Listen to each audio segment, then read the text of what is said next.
Doa mulai.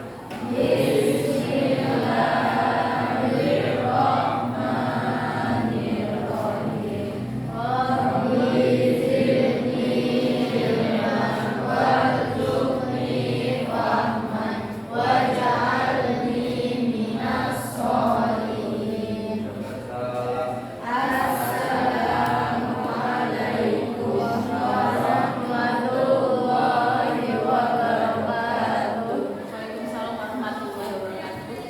Oke, apa kabar hari ini? Alhamdulillah baik. Ada yang tidak hadir? Ada. Banyak ya. Sebelumnya itu absen terlebih dahulu ya. Ahmad Fardi hadir. Alfa Al-Faqih Ali Andini, Afiatul, Arini, Arianti, Ayu, Ramadhani, Ayu Liani, Rafa, Dea, Fahri, Firman, Irwan, Lailatul, Keisha, Ijin, Yahya, Mutmainah. Oke. Rahmatnya, Bu. Ya, Rahmat. Oke, apa kabar hari ini semuanya? Baik. Alhamdulillah, hari ini kita mulai pembelajaran untuk cerita inspiratif ya. Oke, sebelumnya berdiri semua, kita sedikit menyanyikan lagu ya. Yang berdiri semua.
Oke, lanjut aja ya. Dah, duduk semuanya. Terima kasih.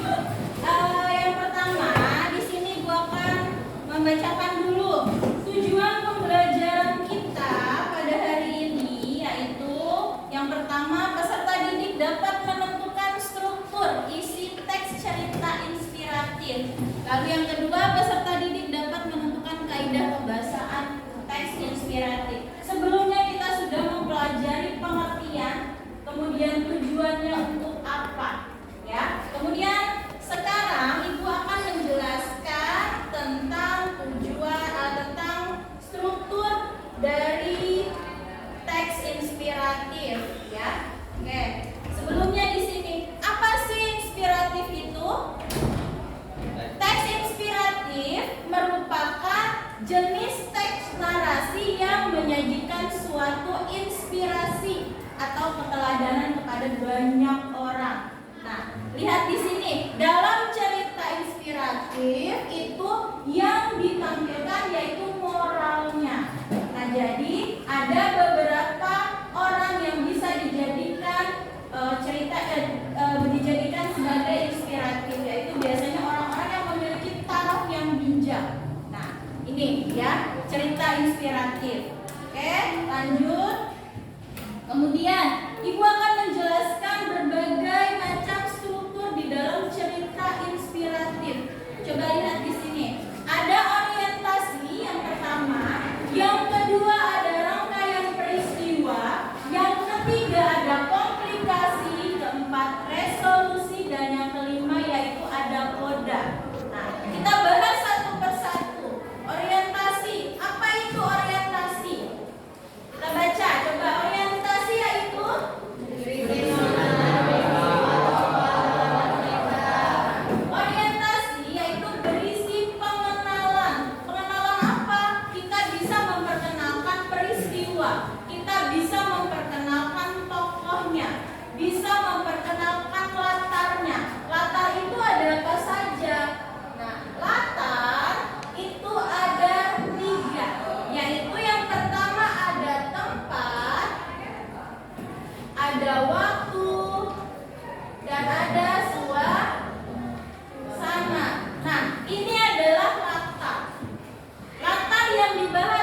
Kemudian yang kedua ada rangkaian kejadian atau rangkaian peristiwa, ya. Apa itu rangkaian kejadian? Coba dibaca. Rangkaian kejadian adalah berisi rentetan peristiwa yang disajikan sebelum masuk ke dalam bagian komunikasi. Nah, oke. Rentetan, apa sih rentetan? Urutan, ya. Urutan dari awal sampai akhir terjadinya cerita itu ada di dalam rangkaian peristiwa. Mulai dari tokohnya dijelaskan di rangkaian peristiwa seperti apa. Kemudian peristiwanya yang terjadi ingin seperti apa itu biasanya dijelaskan di dalam rangkaian kejadian atau rangkaian peristiwa yang dialami oleh tokohnya sebelum masuk ke dalam konflik. Ya, nah lihat di sini ada penggalan dari rangkaian kejadian. Coba dibaca bersama-sama penggalannya. Yuk, mulai.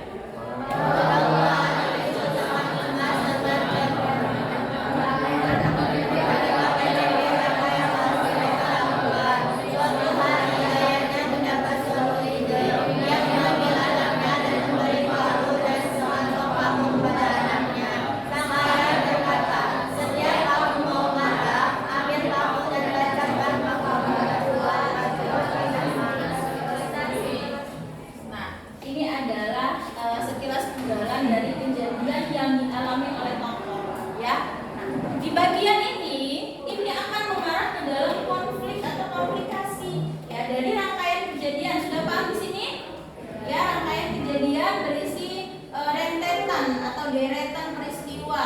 Nah, kemudian di sini ada komplikasi. Konflik berarti masalah, permasalahan. Apa sih konflik itu?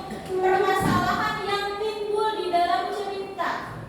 Ya, setiap adanya masalah nanti akan ada resolusinya, penyelesaiannya. Ya, sekarang kita akan membahas ke komplikasi terlebih dahulu, konfliknya. Apa itu konflik? Coba dibaca.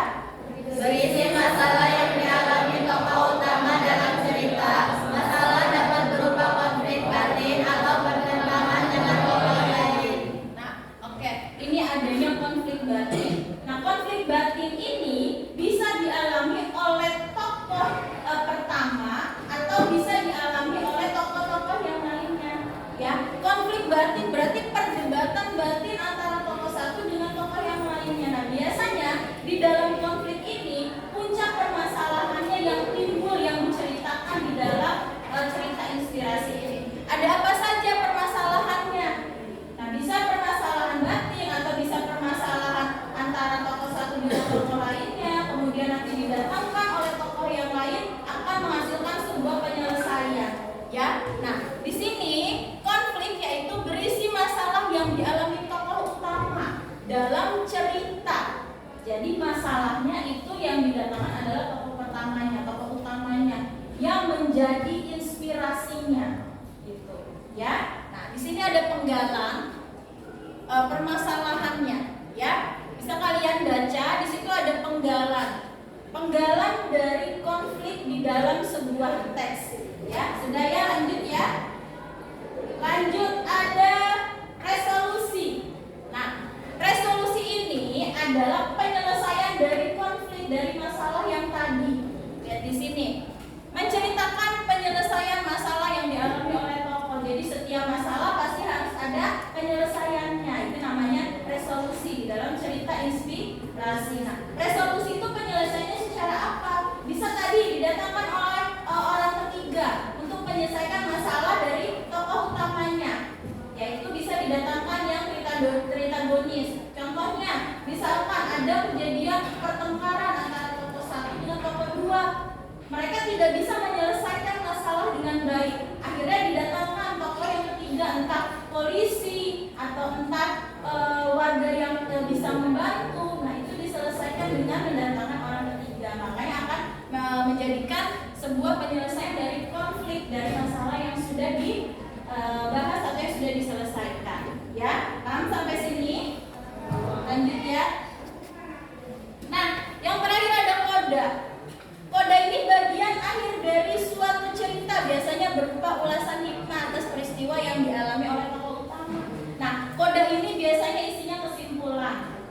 Kemudian isinya yaitu ada amanat, ada pesan moral yang disampaikan. Yang disampaikan siapa? Bisa disampaikan penulis untuk pembacanya, bisa disampaikan pendengar untuk bisa disampaikan pembaca dan pendengarnya, ya. Nah, jadi yang ini adalah koda, bagian akhir cerita. Ya, ada konflik, ada resolusi, dan terakhir ada koda. Koda ini adalah akhir dari cerita. Ini seperti apa? Kesimpulan dari cerita inspirasi itu, ingin sedih atau senang, ya. Jadi bisa ditulis di dalam sebuah koda. Oke, paham sampai sini? Sebelum Ibu melanjutkan ke kaidah kebahasaan, Ibu ingin bertanya dulu, ada yang ingin ditanyakan tidak dari struktur yang sudah Ibu bahas, mulai dari orientasi, rangkaian peristiwa, kemudian ada resolusi, ada koda. Ada yang ditanyakan? Sudah? Jelas? Cukup ya? Oke, lanjut ke selanjutnya. Ibu akan membahas mengenai kaidah kebahasaan teks inspirasi. Kaidah kebahasaan ini pasti diperlukan di dalam sebuah teks, tidak hanya cerita inspirasi. Teks-teks yang lain pun harus memiliki kaidah kebahasaan, ya. Nah, ada 4 kaidah kebahasaan. Yang pertama yaitu kata ganti orang, yang kedua ada keterangan waktu, ada konjungsi, dan ada penggunaan dialog, ya. Ini masuk ke dalam kaidah kebahasaan teks inspirasi. Nah, nanti dicatat, tapi Ibu akan menjelaskan terlebih dahulu, ya. Dan sini ada kata ganti orang. Kata ganti orang itu ada kata ganti orang pertama. Di sini lihat ada aku, saya, kita, kami. Ini masuk ke dalam kata ganti orang pertama yang digunakan di dalam teks inspirasi, biasanya menggunakan kata ganti orang pertama, ya. Apa saja ada kata ganti orang pertama itu? Ada aku, ada saya, ada kita, ada kami, ya. Jadi ketika kalian menemukan kata aku, kata saya, kemudian kita atau kami, ini masuk ke dalam kata ganti orang pertama yang menunjukkan orang itu satu gitu. Jadi ada aku, ada saya. Biasanya bisa menggunakan tidak menggunakan bahasa formal, bisa ada kata gue, itu masuk ke dalam kata ganti orang pertama, ya. Gue, aneh, aku, nah, ini bisa masuk ke dalam kata ganti orang pertama. Contohnya lihat di sini. Aku malu kepada Allah karena aku tidak pernah bersyukur. Ada kata ganti orang pertama, di mana letaknya? Ada kata aku, ada kata karena ku. Nah, ini masuk ke dalam kata ganti orang pertama, ya. Paham ya? Nah, kemudian ada kata ganti orang ketiga. Kalau kalian menemukan kata ganti orang ketiga, ada dia, ia, mereka, ini masuk ke dalam kata ganti orang ketiga. Nah, di sini ada contoh sebuah kalimat. Ia berlari mengejar rusa tersebut dan tidak lama kemudian ia menemukan anaknya duduk di atas rumput dalam keadaan selamat. Dari kata ganti orang ketiga di dalam sebuah kalimat ini, mana yang menunjukkan kata ganti orang ketiga? Iya. Ada kata iya. Di sini ada 1, ada 2, ya. Ini bisa masuk ke dalam kata ganti orang ketiga. Ingat ya, kata ganti sebenarnya ada kata ganti orang kedua, ada kata ganti orang pertama, ada kata ganti orang ketiga. Tapi di dalam cerita inspirasi ini menggunakannya kata ganti orang pertama dan kata ganti orang ketiga, ya. Oke, paham? Lanjut. Oke, keterangan waktu.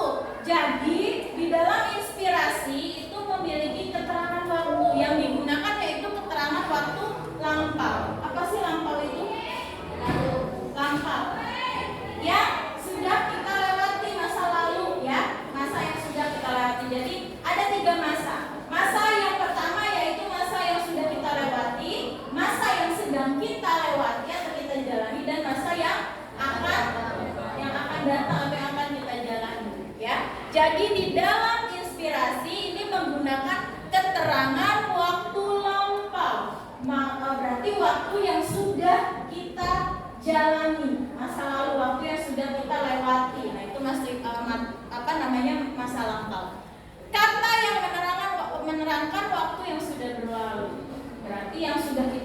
berarti yang sudah kita jalani itu namanya masa lampau. Nah, di sini pada mulanya Rene hanya mengetahui bahwa dia adalah anak dari pasangan papa dan mama Anton Cindy. Ternyata Rene ini baru mengetahui ketika dia sudah besar bahwa dia itu adalah anak dari orang tuanya, karena dia sudah melewati masa yang masa yang sudah lampau. Ya, jadi dia baru mengetahui. Ini adalah keterangan waktu. Oke, lanjut. Konjungsi. Apa itu konjungsi? Kata hubung, kata yang menghubungkan satu kata dengan kata yang lainnya biasanya akan menjadi sebuah kalimat. Dari kalimat ini akan menjadi sebuah paragraf. Nah, di sini.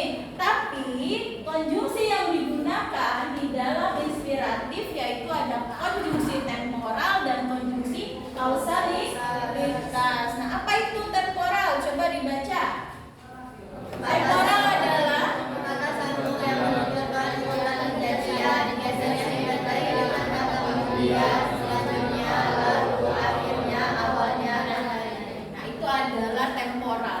Kata sambung, kata hubung yang menghubungkan satu kata dengan kata lainnya. Apa saja di sini? Nah, biasanya ditandai dengan kata kemudian selanjutnya, lalu, akhirnya, awalnya, dan sebagainya. Lihat di dalam teks ini. Menurut kalian, dalam contoh teks tersebut ada tidak konjungsi temporal yang digunakan? Ada. Mana?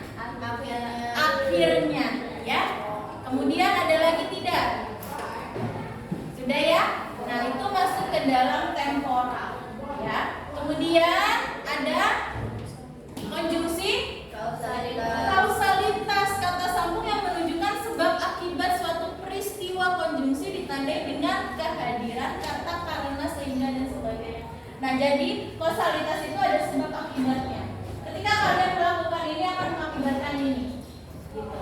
Ya, jadi ada kata sehingga, sebabnya, dan lain-lainnya, gitu ya.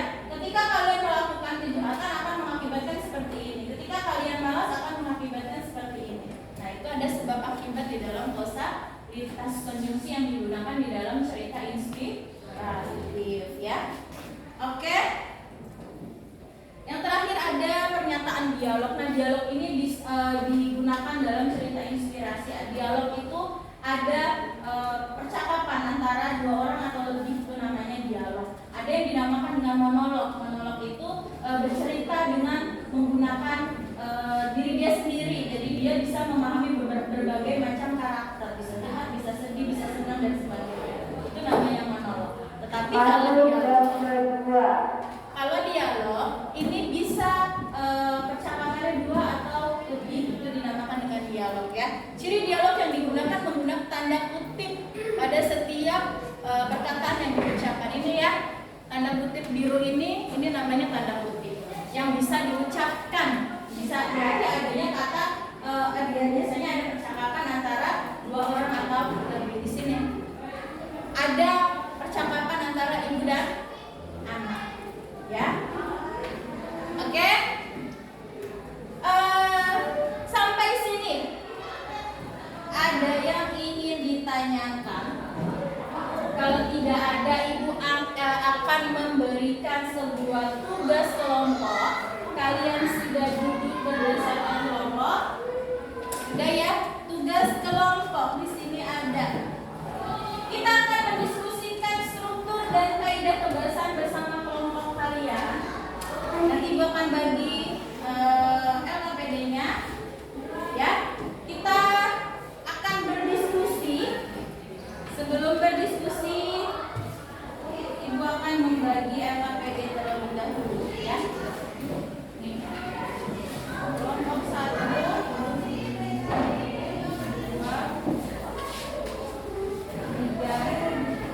Nih, sini.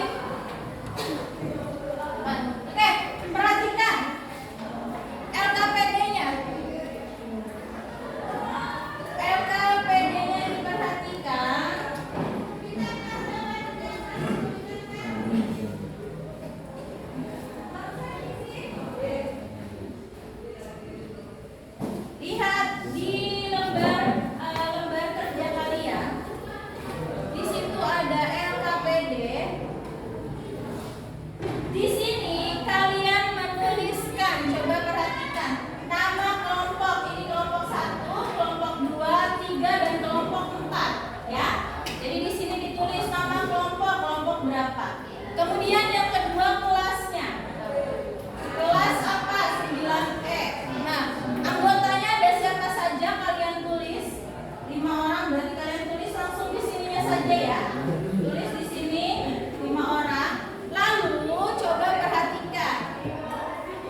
Ya, ditulis, oke?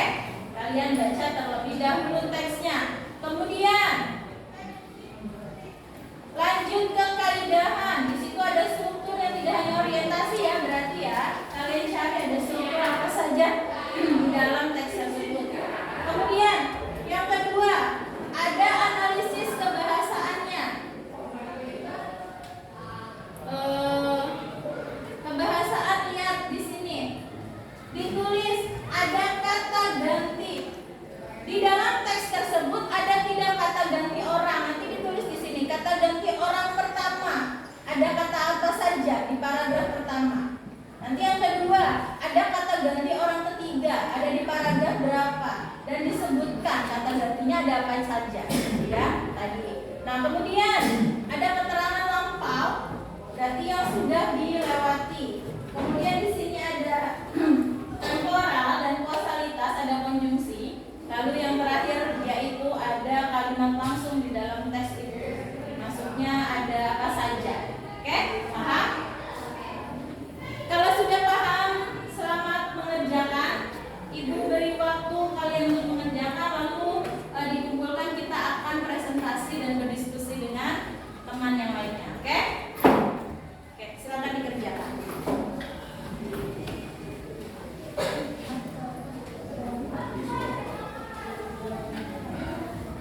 Kalau ada yang ditanyakan, boleh ditanyakan. Ayo, dibuka bukunya. Cukup dikerjakan di sini saja. Baca bareng-bareng ya. Punya teksnya.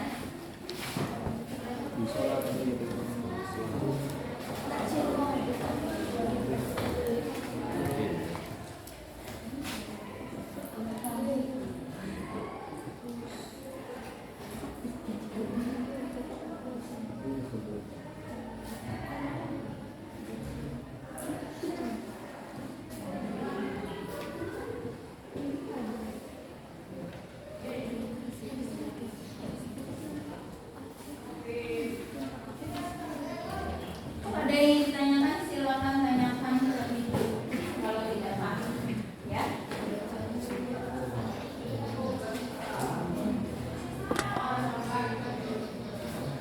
Sudah jelas? Saya dikerjakan.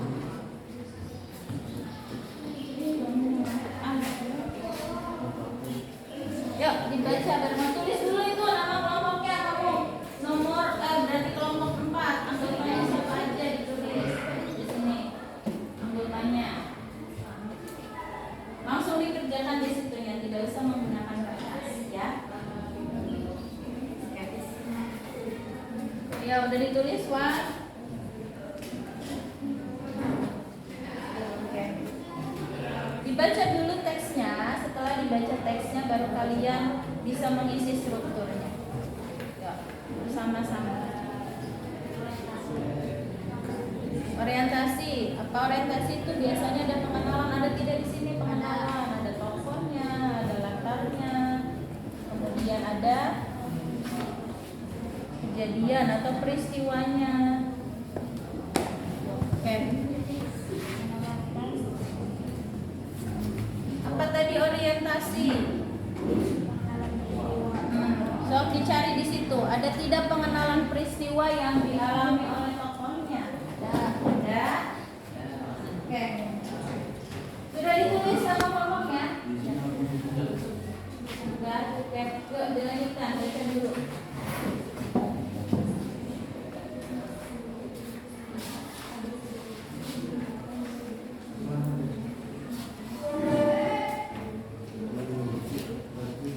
Bareng-bareng ya. Nanti orientasinya kamu ada di bagian mana? Kemudian nanti ada kalau rangkaiannya sebelumnya. Langsung ditulisnya di sini aja jangan. Kan di sini ada ininya tuh. Buka silakan ada. Nih. Kata ganti orang kamu tulisnya di sini. Tadi yang mana tadi strukturnya?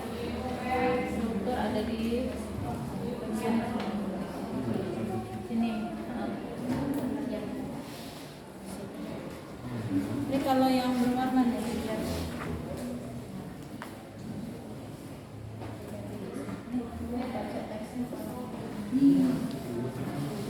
Ya, sudah kelompok Imas? Ditulis nama kelompoknya? Udah. Oke, pinggir iya. Langsung orientasi langsung ada di samping. Misalkan strukturnya langsung ditaruh di sampingnya, ya. Oke? Kalau sudah selesai, boleh dikumpulkan, kita akan berdiskusi bersama-sama, kita presentasi, maju ke depan, ya.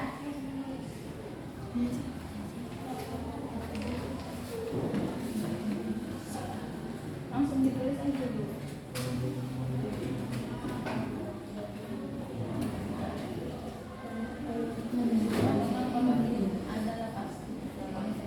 Tapi bagiannya bagian mana konflik?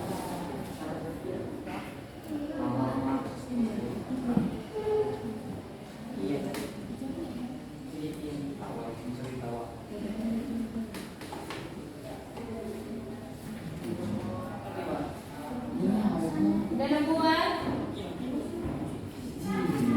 Orientasinya udah nemu? Gak ada keterangan waktu, ya udah berarti di situ nggak harus hanya keterangan waktu, tapi ada kejadiannya kan? Tulis. Di sampingnya. Alasannya apa? Di sini bagian strukturnya apa? Misalkan orientasi, alasannya apa? Berisi tentang apa?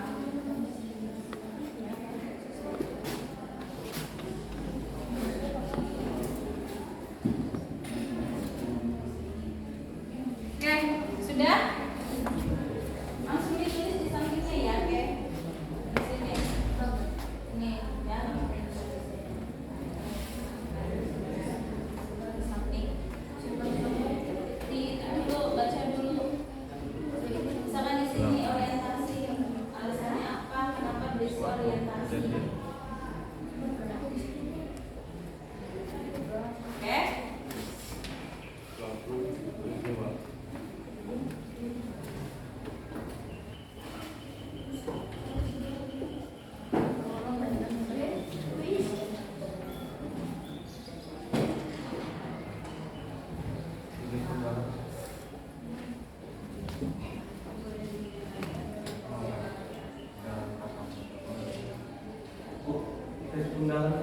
Dikasih penggalan boleh, enggak juga nggak apa-apa.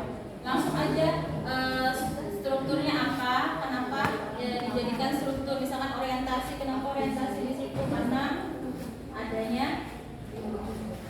apa di situ kejadian yang diceritakan atau adanya Allah yang dijelaskan.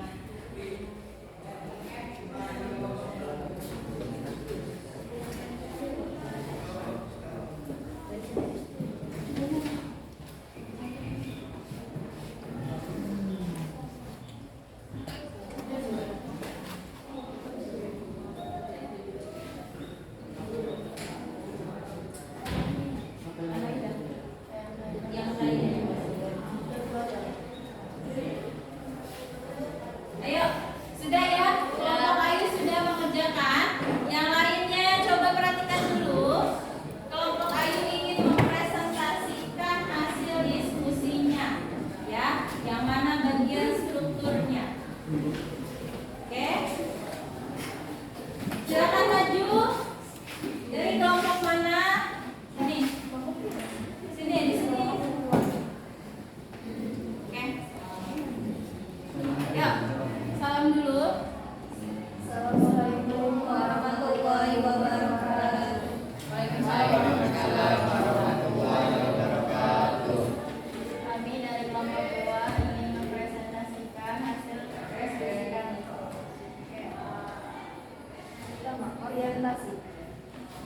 Citra adalah tenaga kesehatan yang bekerja di salah satu rumah sakit rujukan penanganan COVID-19 di Jakarta. Itu masuk ke dalam Orientasi. karena di situ ada penggalan dari orientasinya. Oke, lanjut. Yang kedua, rangkaian kejadian. Sebagai orang yang berinteraksi dengan ODP, PDP, bahkan pasien yang positif corona, banyak yang khawatir, Citra dan Ella